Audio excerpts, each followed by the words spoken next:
পুরীর সমুদ্রের ঢেউ হলো বাঙালিদের কাছে ইমোশন। আর পুরীর জগন্নাথ ধাম দর্শনের জন্য বাঙালিরা জীবনে একবার হলেও পুরী যায়। তাই আপনি যদি পুরী ট্রিপ প্ল্যান করেন, এই ভিডিওতে আমি দেখাবো কিভাবে আপনারা পুরী পৌঁছাবেন, কোথায় হোটেল নেবেন, কিভাবে সাইট সিন করবেন, কোথা থেকে গাড়ি বুক করবেন, কি কি দেখবেন। আর ভিডিওর সবশেষে আমি জানিয়ে দেবো আমাদের টোটাল খরচ কত হয়েছে। তাই ভিডিওটা শেষ পর্যন্ত দেখুন। তাহলে চলুন শুরু করা যাক। প্রথমে জেনে নেব কিভাবে আমরা কলকাতা থেকে পুরী পৌঁছাবো। কলকাতা থেকে পুরী পৌঁছানোর তিনটি মাধ্যম রয়েছে: ট্রেন, বাস এবং ফ্লাইট। কলকাতা ধর্মতলা স্প্ল্যানেড বাসস্ট্যান্ড থেকে এবং করুণাময়ী বাসস্ট্যান্ড থেকে পুরীর বাস ছাড়ে। ভাড়া কিন্তু ওঠানামা করে, মোটামুটি 900 থেকে 1500 টাকা পর্যন্ত ভাড়া হতে পারে। এরপর হচ্ছে ফ্লাইট। ফ্লাইটে গেলে নেতাজি সুভাষচন্দ্র বসু এয়ারপোর্ট থেকে ভুবনেশ্বর এয়ারপোর্টে পৌঁছে সেখান থেকে গাড়িতে পুরী ট্রান্সফার হতে হবে। এরপর সবথেকে জনপ্রিয় মাধ্যম হলো ট্রেন। কলকাতা থেকে পুরী যাওয়ার জন্য অনেক ট্রেন ছাড়ে, যে ট্রেনগুলি শালিমার, হাওড়া, সাঁতরাগাছি এবং শিয়ালদা স্টেশন থেকে ছাড়ে। সমস্ত ট্রেনের টাইম টেবিল এবং স্লিপার ক্লাস এবং থার্ড এসির ভাড়াসহ আমি কিন্তু সমস্ত তথ্য স্ক্রিনে দিয়ে দিলাম। আর আমি এখানে বলবো যে রাতের দিকে ট্রেন ধরে ভোরবেলা বা সকালবেলা পুরী পৌঁছে যান, এতে সময় নষ্ট হবে না আর একটা দিনও বাঁচবে। এবার বলে রাখি আমি কোন ট্রেনে গিয়েছিলাম। আমি কিন্তু তৎকাল টিকিট কেটে শিয়ালদা থেকে দুরন্ত এক্সপ্রেস ধরে পুরী পৌঁছেছিলাম। আর এই ট্রেন কিন্তু মাত্র 8 ঘন্টার মধ্যে রাত 8টার সময় ছেড়ে পুরী পৌঁছে দেয় ভোর 4টের সময়। আর এই ট্রেনটি সপ্তাহে 3 দিন চলে। শিয়ালদা থেকে পুরীর উদ্দেশ্যে সেটি হলো সোম, বুধ, শুক্র। আবার পুরী থেকে শিয়ালদা ব্যাক করে মঙ্গল, বৃহস্পতি, শনি। রবিবার কিন্তু এই ট্রেনটি চলে না। আর আমরা কিন্তু গিয়েছিলাম স্লিপারে। আর এই ট্রেনের ভাড়া কিন্তু ডাইনামিক, তাই আমাদের কিন্তু ভাড়া লেগেছিল 550 টাকা করে। তো ট্রেন ছেড়ে বেরিয়ে যাচ্ছে। এর পরের স্টপ আমাদের কিন্তু একদম 10টা 10-এ খড়গপুর জংশনে। মানে এখন 2 ঘন্টা 10 মিনিট নন স্টপ জার্নি হবে। তো আমাদের কিন্তু এই শিয়ালদা পুরী দুরন্ত এক্সপ্রেসে কিন্তু মাত্র 2খানা হল্ট। শিয়ালদা থেকে পুরীর মাঝখানে মাত্র 2টো জায়গায় ট্রেন দাঁড়াবে। একটা হচ্ছে খড়গপুর জংশন, তারপর ওয়েস্ট বেঙ্গল ছাড়িয়ে উড়িষ্যাতে প্রবেশ করবে ট্রেন, তারপর ভুবনেশ্বর জংশনে দাঁড়াবে, তারপর কিন্তু ট্রেন একদম পুরীতে দাঁড়াবে ভোর 4টের সময়। তাহলে আমি ধরে নিলাম আপনারা সকাল সকাল পুরী পৌঁছে যাবেন এবং পুরী পৌঁছিয়ে পুরী স্টেশন থেকে ট্রেন থেকে নেমে সোজা হেঁটে বাদিকে গেলে কিন্তু স্টেশনের বাইরে পৌঁছে যাবেন। এরপর সেখানে দেখবেন অনেক অটো এবং ম্যাজিক গাড়ি দাঁড়িয়ে আছে। সেই অটো বা ম্যাজিক গাড়ি করে আপনাদেরকে পৌঁছাতে হবে স্বর্গদ্বারে চৈতন্য মহাপ্রভুর মূর্তির সামনে। এখানে একটা কথা বলে রাখি, যারা হোটেল বুক করে যাবেন না তারা কিন্তু একটু দরদাম করে নেবেন অটোওয়ালার সাথে। ওরা কিন্তু উল্টো পাল্টা ভাড়া চায়। আমাদের কাছ থেকে 250 টাকা চেয়েছিল, শেষমেশ 150 টাকায় আমরা 4 জন পৌঁছাই স্বর্গদ্বারে। সময় লাগলো ওই 15 মিনিট মতো। এবার যারা হোটেল বুক করে যাবেন তারা স্টেশন থেকে অটো নিয়ে একেবারে হোটেল পর্যন্ত চলে যাবেন। এক্ষেত্রে কিন্তু ভাড়া কিন্তু বেশি লাগবে। তো এই হচ্ছে শ্রী চৈতন্য মহাপ্রভুর মূর্তি। এখানে একটা আছে, আর ওইদিকে একটা, রাস্তার মাঝখানে। আর এইদিকে দেখতে পাচ্ছ প্রচুর হোটেল। আর এখান থেকে ভিউটা দেখো সমুদ্রের,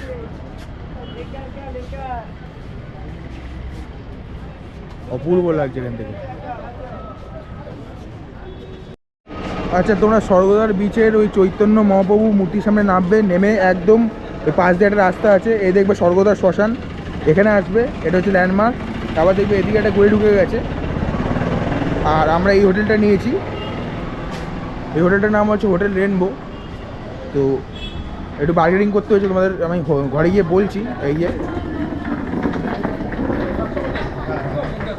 এই হচ্ছে রুম। চলো, তো এই হচ্ছে, চলো আমাদের রুম দেখাচ্ছি আমি। তো এই হচ্ছে 4 বেডেড রুম, 4 জন আরামসে হয়ে যাবে। আর 3 জন থাকলে কোনো ব্যাপারই না। একদম চওড়া খাট দেখতে পাচ্ছ। আর এই হচ্ছে বাথরুম।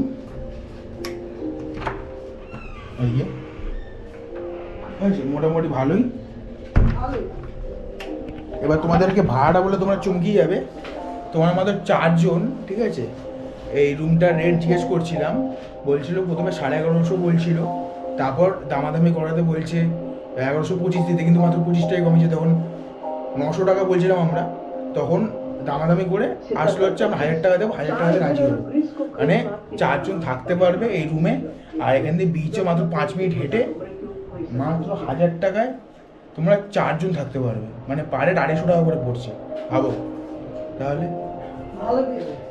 আর অন্যান্য একটা হোটেল দেখছিলাম, ওই হোটেলের রেট হচ্ছে 2100 টাকা। ওটা 6 জন থাকার মতো, ওটাও ভালো। কিন্তু 6 জন মিলে তোমরা আসলে ওই হোটেলে থাকতে পারো।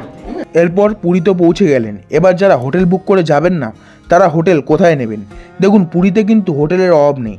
সবথেকে ভালো হবে আপনারা যদি যে চৈতন্য মহাপ্রভু স্ট্যাচুর কাছে আপনাদেরকে অটো নামিয়ে দেবে, সেখান দিয়ে দেখবেন ডান দিক বরাবর একটা রাস্তা সোজা চলে গেছে, যেটা স্বর্গদ্বার শ্মশানের দিকে যাচ্ছে। সেই রাস্তার মধ্যে আপনারা হোটেল নিতে পারেন। এছাড়াও কিন্তু পুরীতে সমুদ্র বরাবর প্রচুর হোটেল রয়েছে, এছাড়াও অলিতে গলিতে অনেক হোটেল। তো আপনারা যে কোনো একটা হোটেল দেখে আপনারা আপনাদের সুবিধার মতো বাজেট অনুযায়ী একটা হোটেল বেছে নেবেন। তো চলো, এখন বেরিয়ে গেলাম হোটেল থেকে। তো এখন যাচ্ছি সমুদ্রে একটুখানি। তো আমরা এই রাস্তা দিয়ে আসলাম, তো এখন যাচ্ছি বিচের দিকে। আর এখানে কিন্তু অজস্র খাজা গজার দোকান আছে। তো আমরা এই রাস্তা দিয়ে আসলাম, দেখতে পাচ্ছ এই রাস্তা দিয়ে আসলাম। আর এদিকে কিন্তু তোমরা বিভিন্ন মিষ্টির দোকান, মিষ্টি বা খাজা কেনার দোকান বা সকালবেলা ব্রেকফাস্ট কিন্তু এসব দোকান দিয়ে করতে পারো, দেখতে পাচ্ছ। আর এইদিকে হচ্ছে বিচ। তো আমরা নিয়ে নিয়েছি 4 পিস কচুরি, এর দাম বললো 30 টাকা, দেখতে পাচ্ছ। এই দোকান দিয়ে খাচ্ছি। তো একটু সাইডে গিয়ে খেতে হবে, কারণ ভিড় আছে। হোটেলে চেক ইন করে এবার কি করবেন? এবার হচ্ছে খাওয়া দাওয়া। দেখুন, পুরীতে কিন্তু খাওয়া দাওয়ার অনেক হোটেল আছে, যে কোনো একটাতে আপনারা খাওয়া দাওয়া করে নিতে পারেন। আমরা সকালবেলা জলখাবার খেয়ে চলে এসেছিলাম সমুদ্রে, স্বর্গদ্বার বিচে ঘুরছিলাম। আর বিচের মধ্যে কিন্তু সব রকম টুকটাক খাবার বিক্রি হয়। এছাড়াও কিন্তু আপনারা এখানে উটের পিঠে কিংবা ঘোড়ার পিঠে চড়তে পারেন।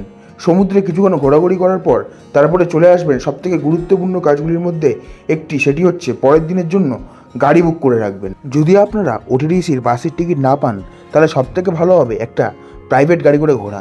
এবার এই গাড়ি কোথা থেকে বুক করবেন? এখানে কিন্তু গাড়ি বুক করার দুটো মাধ্যম আছে। এক হচ্ছে হোটেলের দ্বারা, যেই হোটেলে আছেন সেই হোটেলকে বললে তারা গাড়ি অ্যারেঞ্জ করে দেবে। আর আরেকটা হচ্ছে লোকাল ট্যুর এজেন্সি। এই লোকাল এজেন্সি কিন্তু আপনারা পুরী সমুদ্র লাগোয়া যে রাস্তা আছে, সেই রাস্তার কিন্তু পরপর সাইড ওয়াইজ এই লোকাল ট্যুর এজেন্সিগুলো আপনারা দেখতে পাবেন।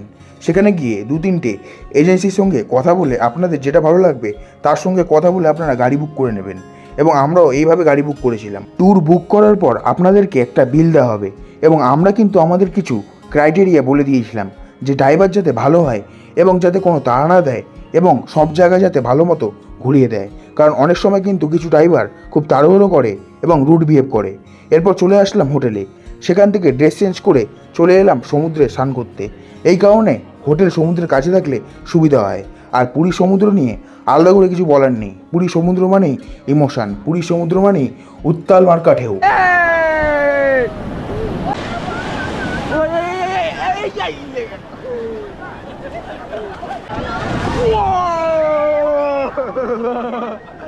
সমুদ্রে স্নান করে চলে আসলাম হোটেলে, এবং এই করতে করতে দুপুর হয়ে যাবে। তারপরে একটা রেস্টুরেন্ট দেখে দুপুরের খাওয়া দাওয়া সেরে নিলাম। এই হচ্ছে আমাদের ভেজ থালি। তো আমরা দুপুরবেলা জগন্নাথ মন্দিরে যাওয়া বলে আমরা ভেজ থালি নিয়েছি। তো দেখতে পাচ্ছ আমাদের দিয়েছে হচ্ছে আলু ভাজা, ডাল, আলু পোস্ত, ভাত, একটা পেঁয়াজ, আর এটা কি কেন বললো? আলু পোস্ত। আর এটা কি? যাই হোক, একটা সবজির তরকারি আর এই চাটনি। তো আমাদের এই ভেজিটেরিয়ানে বললো 115 টাকা।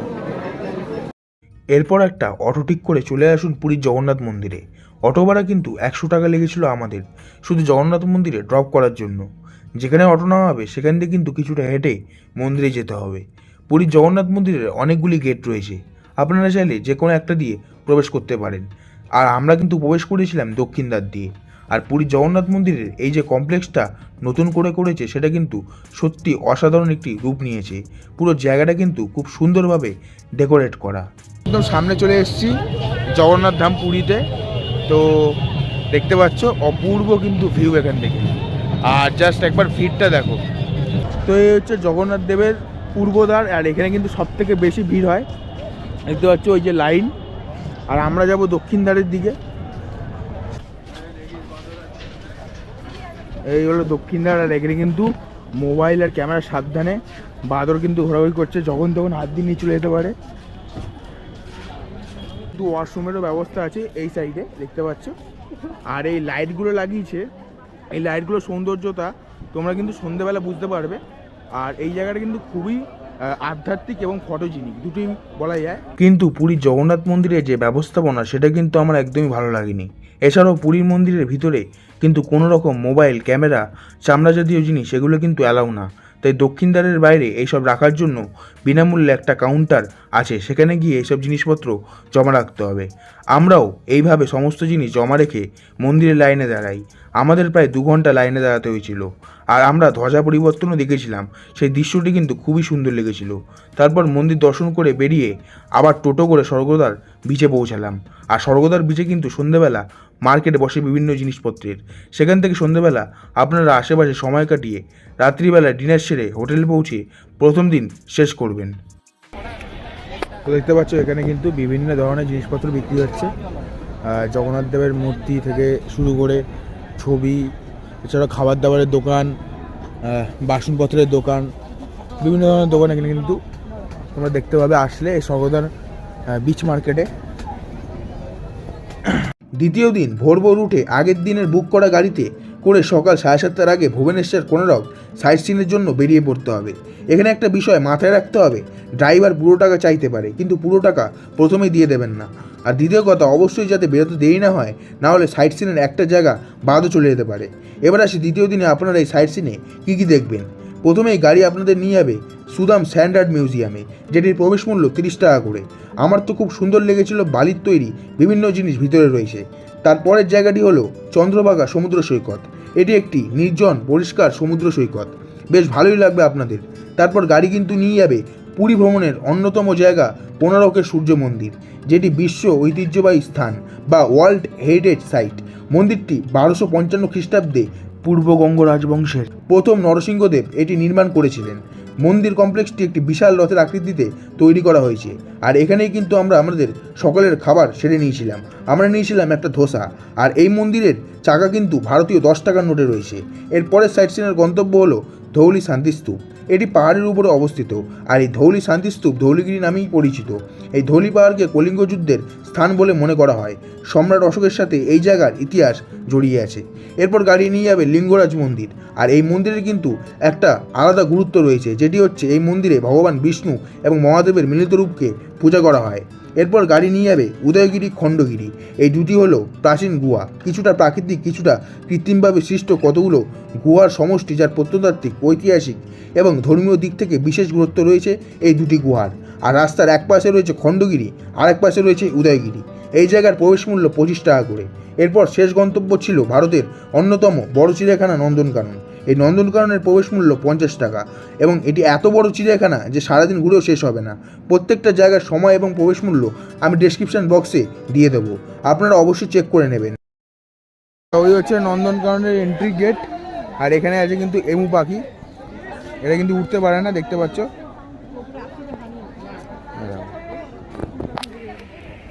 ভিতরে খাবার দিতে গেছে একজন।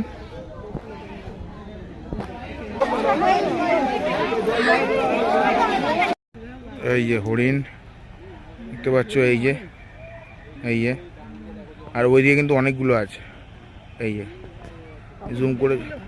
আচ্ছা, নন্দনকাননের এই যে অন্যতম আকর্ষণ এই সাদা হরিণ, জাস্ট দেখো, অসাধারণ লাগছে।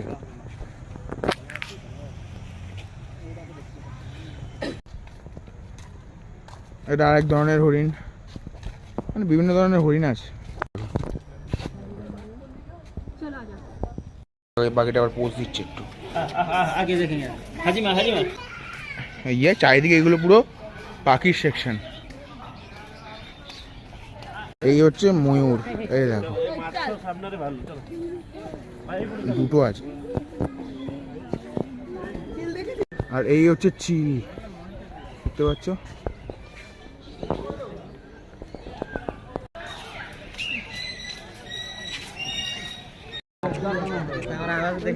এই একটা পাখি দেখো, তোমরা মাছ দেখতে পারবে। এই দেখো, এই দেখো মাছটা দেখো।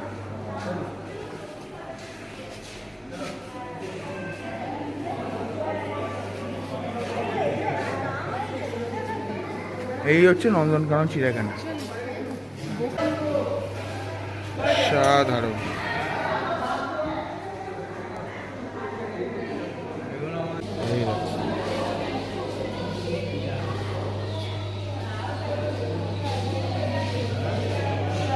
এগুলোকে দেন। আর এই সাইট সিন করতে কিন্তু 12 থেকে 13 ঘন্টা সময় লাগে এবং আমাদের সারাদিনের জন্য একটা 4 সিটার গাড়ি ভাড়া লেগেছিল 2500 টাকা। তবে অবশ্যই দরদাম করে নেবেন যখন গাড়ি বুক করবেন। হোটেলে পৌঁছাতে পৌঁছাতে আপনাদের সন্ধ্যা হয়ে যাবে। সন্ধ্যাবেলায় আপনারা চাইলে বিচ মার্কেটে সময় কাটাতে পারেন, কিংবা শরীর যদি না দেয় তাহলে হোটেলে গিয়ে রেস্ট করবেন। আজকে শেষ দিন পুরীতে। সকালবেলা হোটেল চেক আউট করে এখানে একটা কথা বলে রাখি যে পুরীর হোটেলে চেক ইন টাইম সকাল 7টা থেকে 9টার মধ্যে হয় এবং চেক আউট টাইম সকাল 7টা থেকে 8টার মধ্যে হয়। তো আমরা হোটেল দুদিনের জন্য নিয়েছিলাম। এবার আসি শেষ দিন সকালে কি করবেন। লাগেজ নিয়ে চেক আউট করে একটা অটো ঠিক করেছিলাম। সেই অটো আমাদের পুরীর লোকাল সাইট সিন করিয়ে দুপুরের মধ্যে পুরী স্টেশনে ড্রপ করে দেবে। যেহেতু আমাদের বন্দে ভারত এক্সপ্রেসে টিকিট কাটা ছিল, ভাড়া দরদাম করে 800 টাকা নিয়েছিল আমাদের থেকে। পুরীর লোকাল দর্শনীয় স্থানের মধ্যে প্রথমে অটো আপনাদের নিয়ে যাবে বিপত্তারিণী চণ্ডীবাড়িতে। এটি একটি কালী মন্দির, সমুদ্র লাগোয়া, রাস্তার উপরে লাইট হাউস বিচের বিপরীত দিকে এই মন্দিরটি রয়েছে। তারপরে অটো নিয়ে যাবে ওমকারেশ্বর মন্দিরে, যেটা কিন্তু খুব সুন্দর একটি মন্দির, আপনাদের মন ভরে যাবে এই মন্দিরে গেলে। এখানে 108টা শিবলিঙ্গ রয়েছে, এছাড়াও বিভিন্ন দেবদেবতার মূর্তি রয়েছে। এরপর অটো আপনাদের নিয়ে যাবে গুপ্ত বৃন্দাবন। এখানে কিন্তু প্রবেশ মূল্য রয়েছে 10 টাকা করে মাথা পিছু। ভিতরটা কিন্তু খুবই সুন্দরভাবে সাজানো। এই ওমকারেশ্বর মন্দির এবং গুপ্ত বৃন্দাবন ঘুরতেই কিন্তু সব থেকে বেশি সময় লাগবে। এরপর অটো নিয়ে যাবে নরেন্দ্র সরোবরে, যেটি জগন্নাথ দেবের পিসির বাড়ি নামে পরিচিত। এই নরেন্দ্র সরোবর হলো জলের মধ্যে অবস্থিত একটি অপূর্ব সুন্দর জায়গা বা মন্দির। প্রবেশ মূল্য কিন্তু 10 টাকা করে মাথা পিছু। এরপর অটো আপনাদের নিয়ে যাবে জটিয়া বাবা আশ্রম এবং তার অপরদিকে অবস্থিত ব্রহ্মচারী আশ্রমে। আশ্রমগুলোর ভিতরের পরিবেশ কিন্তু খুবই সুন্দর এবং মনোরম। এরপর অটো আপনাদের নিয়ে যাবে গুন্ডিচা মন্দিরে। এই মন্দির কিন্তু একমাত্র রথযাত্রার সময় খোলে, বাকি সময় কিন্তু এই মন্দির বন্ধ থাকে, তাই বাইরে থেকে দেখতে হবে। তারপর অটো নিয়ে যাবে গোল্ডেন বিচে। এটা কিন্তু অটোওয়ালার সঙ্গে প্রথমে কথা বলে নেবেন, এইটা একটা ব্লু ফ্ল্যাগ বিচ। এরপর শেষ স্পট সুদর্শন আর্ট মিউজিয়াম, বা যেটাকে জাপানি মন্দিরও বলা হয়। এইটা ঘুরিয়ে অটো আমাদেরকে পুরী স্টেশনের বাইরে ড্রপ করে দিয়েছিল। তারপর আমরা দুপুর 1:50 বন্দে ভারত ধরে হাওড়া পৌঁছেছিলাম রাত 8:30টার সময়। ট্রেন কিছুটা লেট ছিল যদিও, তাও আমরা পৌঁছেছিলাম ঠিকঠাক সময় পৌঁছে গেছিলাম। আর বন্দে ভারতে কিন্তু আমাদের ভাড়া লেগেছিল মাথাপিছু 1400 টাকা করে। এভাবেই শেষ হবে 2 রাত 3 দিনের পুরী ভ্রমণ। আমাদের এই 2 রাত 3 দিন ভ্রমণের কত টাকা খরচা হয়েছে সেটা স্ক্রিনে দিয়ে দিলাম। আপনারা যদি অন্য ট্রেনে স্লিপারে যাওয়া আসা করেন তাহলে খরচ কিন্তু আরও কমে যাবে। সিজন অনুযায়ী খরচটা বাড়তেও পারে, তাই আপনাদেরকে একটা অনুমান দেওয়ার চেষ্টা করলাম। তো আশা করি আপনারা ভিডিওটা দেখে উপকৃত হয়েছেন। যদি ভালো লেগে থাকে তাহলে অবশ্যই লাইক, কমেন্ট, শেয়ার, সাবস্ক্রাইব করে পাশে থাকবেন। ভালো থাকবেন, দেখতে থাকুন সূর্য সুজন ব্লগস। তো বাই।